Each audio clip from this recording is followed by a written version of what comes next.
this episode, we'll be talking about how porn affects 6 different chemicals in 3 different areas of your brain. Make sure to tune all the way in so that you can figure out how to be better in those areas. Hello, my name is Alexis Osonoble, and thank you for tuning in to the second episode of Top Tier Talks. I just wanted to start out by saying I have been told by a lot of people to start a podcast on many different things, and never in my life did I think that I was going to be talking about this topic. It is such a sensitive topic. It is such an uncomfortable topic, and to me, it's more personal than anything. I've had so many emotions behind it. I've had so many negative feelings that, this topic has surrounded itself with. So, for me to be doing this and for me to actually be sitting here and sharing with the world my experience and, my views on it, and also the things that I've learned and researched and studied with this topic is huge. And it's hard, but I am here and I am doing it, and I just want to bring awareness to the fact that porn really does have an effect on our lives, our mental states, our brain as a whole, and then, our relationships, and it kind of trickles down into our families. So, I have researched and studied a lot of what it truly does to, and how much it warps, and how much, it does have an effect on our brain. After everything that I had learned, I had found out that it leads to so many negative things. It actually does lead to domestic abuse. It leads to rape. It leads to your partner physically cheating on you and acting out on the things that it is that they're watching or seeing. And it goes to as far as reverting your brain back to a juvenile state. So instead of, your brain growing and getting to the place where it needs to be at the age of 25, that's where our prefrontal cortex is, developed, and that's where we make our decisions. And so that's the area that it's affected the most, and then it trickles down to other things. So I have learned that it affects 6 different chemicals in our brain, and it affects 3 different areas of our brain. So today I'm going to be getting into the good, the bad, and the damaging of porn on our brain. I've learned that, we could watch it, we could experience it for however long, and it affects the way that we go into our day-to-day lives. So as much as it is internally, it actually plays out. You start kind of making the wrong decisions, bad decisions, impulsive decisions, and it leads to physically deteriorating and shrinking your brain. So I'm going to share why. I'm going to share the different areas, the different chemicals, and kind of give you the functions behind it so that you're understanding why it's truly damaging to us. So I'll start out with the 6 different chemicals. I have taken down the feel-good chemicals is what our brain kind of relies on for us to be happy. It relies on these types of chemicals to make sure that we're good. It watches over our well-being. And when these are distributed excessively in our brain, it actually causes overstimulation. It affects our mental state. It affects our emotional state. It affects the way that we end up making decisions. So the feel-good chemicals help regulate our mood, behavior, and overall well-being. And the first chemical is serotonin. It is also known as the bliss molecule.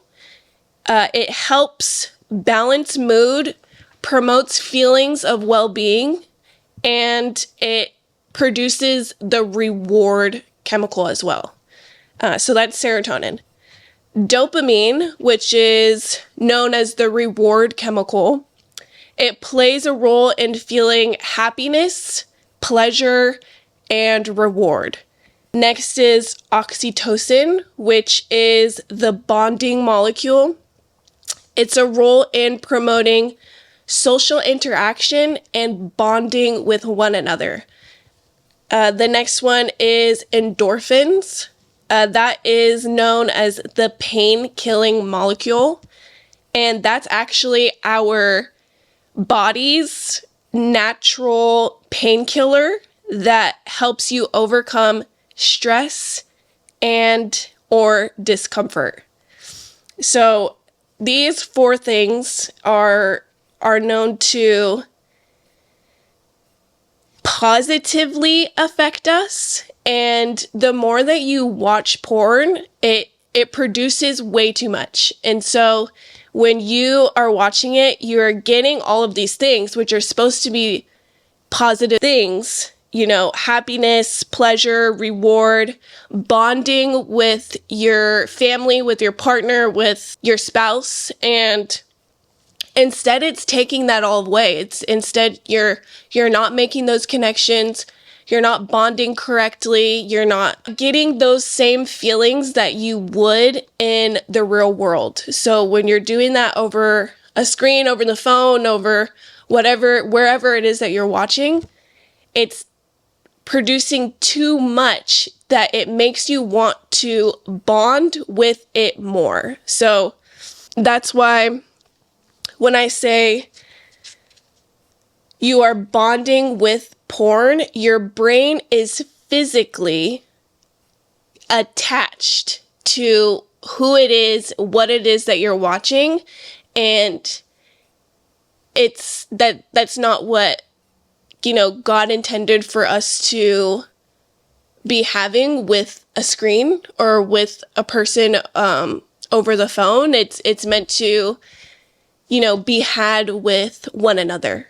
And yeah, so I'll go on to the next chemical. This would be the fifth chemical.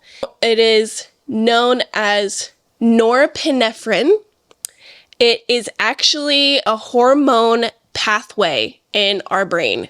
So it's not just, you know, one hormone. It is different little pathways that, you know, release this hormone into different areas of our brain. The next one is vasopressin. It is a hormone that influences emotions, behaviors like fear, anxiety, and love. It helps lay down long-term memories for the cells in our brain. They bind a person's memories to the object that gave him or her sexual pleasure.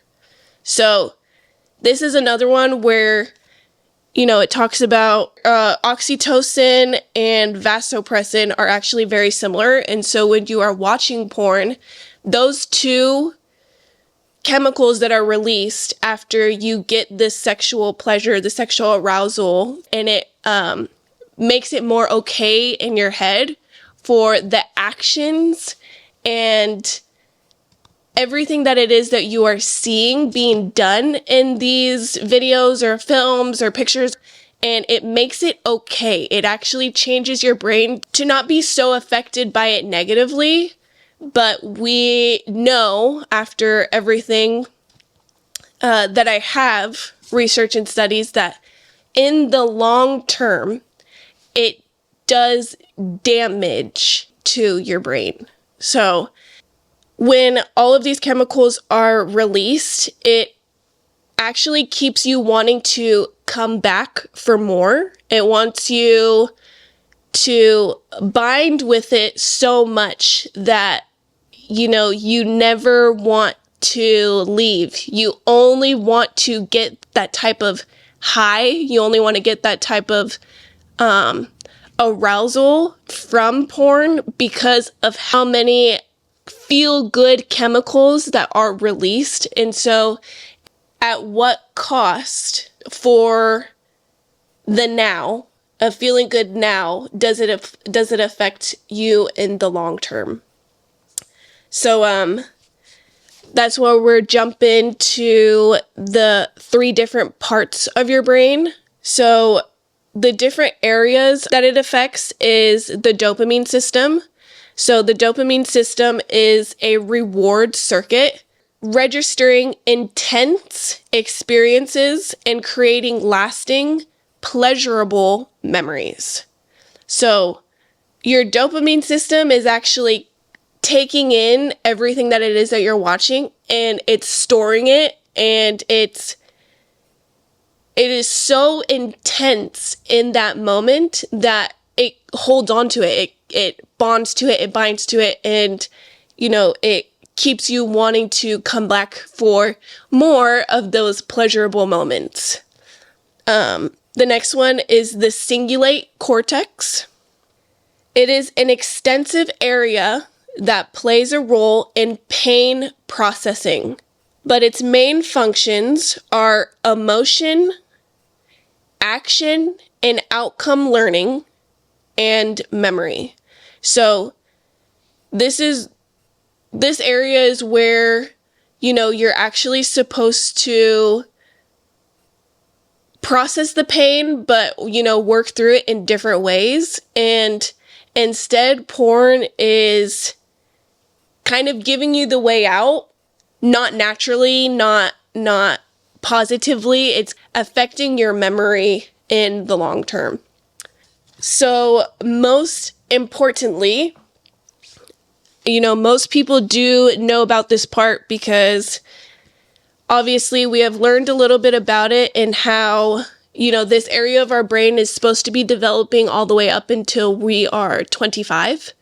And so say you're watching porn from a younger age until then, you are keeping your brain from getting to that space of development of where it needs to be.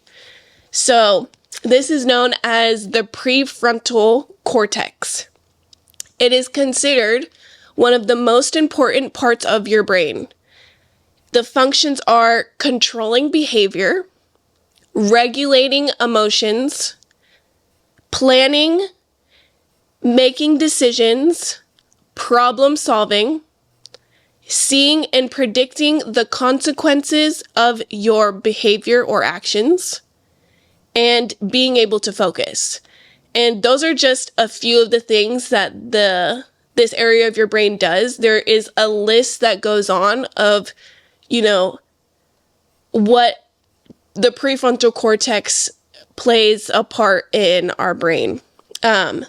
So when this is affected, when this is, not being able to develop, it is harder to regulate your emotions. You are actually less empathetic and social. So you are not able to actually make those connections with the people around you. It also affects your long-term memory in the end, and it's linked to more mental illnesses. So that could be considered bipolar disorder, schizophrenia, ADHD, PTSD, dementia, and Alzheimer's. So, while you're getting that fix, while you're getting that high, while you're getting that instant gratification of, stress relief and escaping from your reality for the moment, it affects you. It affects you in the long run. It affects you as you grow older, and you could be thinking in the moment, this does no damage. This is not hurting me. This is not hurting anyone around me. But it really is. It really is taking you out of the connection that you should be having with your spouse. It's taking you out of the connection that you could be having with your kids or, your friends or, your family around you, where, that is taking you away from all of that. And, there are different ways to get those feel-good chemicals. There are better ways, more natural ways. You could go on a run, you can go on a jog, you could go hang out with your friends, or you could, do something that surrounds you with making you happy and not taking you away from the bonding and the connection that you can be having with in real life. So, yeah. So, like I said, I was going over the good, the bad, and the damage, but the only good that comes out of watching porn, out of everything that I have studied, the only persistent and presented good from it is instant gratification. It's to take you away from your reality, and it's just a stress reliever. And there are more healthy ways to get your stress relief and to, make you feel happy. And you just have to be able to identify, this is what I'm doing. I don't have a connection with my partner. I'm feeling disconnected from life.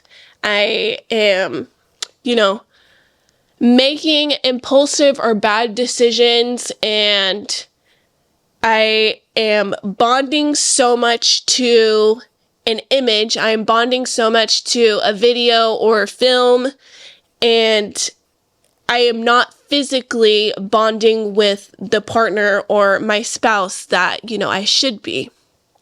Obviously, I wish it was easier. I wish I was a girl who could be like, okay, well, since he's not out physically cheating on me, he's watching these things instead of going out and acting on it. I have set the boundaries where, this is lustful. This is still an action towards disconnecting from me. This is still an action disconnecting from life in general. And instead, I'd like that connection. I'd like that bond with my partner.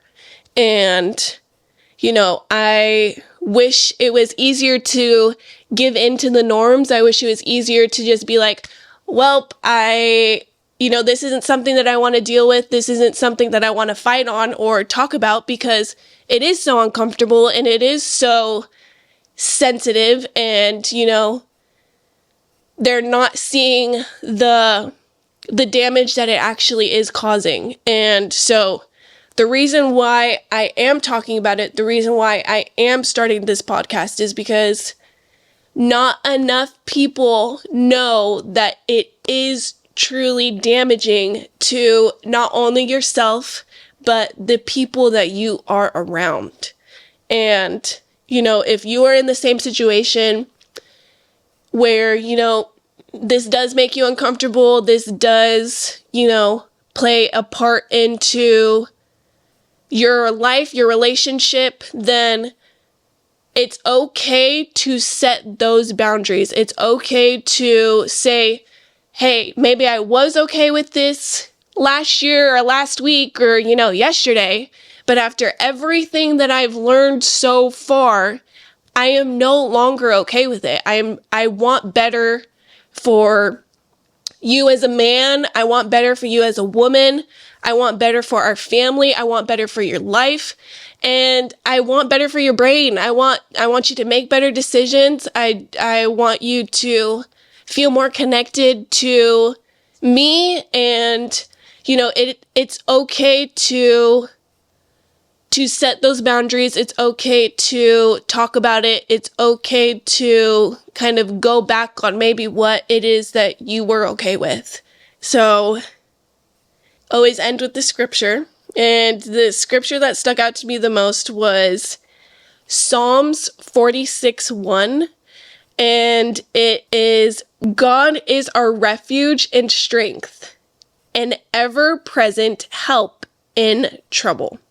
So what I took from it is God is our safe place. God is our strength in whatever it is that, you know, you're going through. And he plays an even bigger role in our lives to direct us and to get us through and to, you know, persevere for us. And so the more that we go to him and the more that we, you know, rely on his strength and on his, you know, way of life, it's a lot easier to get through. It's a lot easier to maybe have these conversations. It's a lot easier to set those boundaries. And, you know, I am very strong on the fact that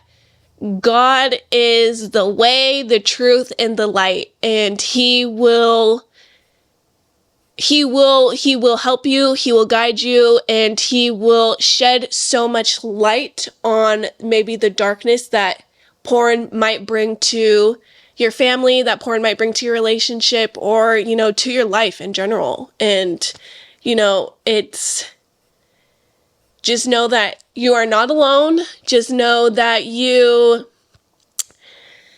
can find other ways to get these feel-good hormones. You could find other ways to rewire your brain. You can find other ways to, you know, relieve your stress and to, you know, escape from your reality. And I will always say to never stop praying.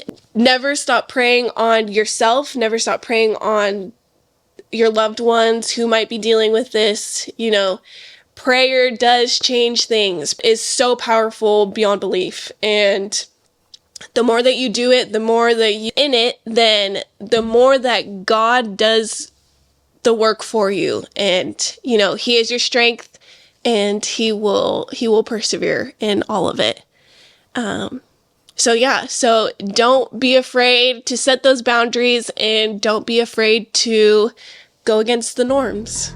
Tell me about how this topic has affected you, maybe affected your relationship or your lives, and leave it in the comments. Or if you want to keep it personal, then make sure to DM the Top Tier Talks page. Thank you.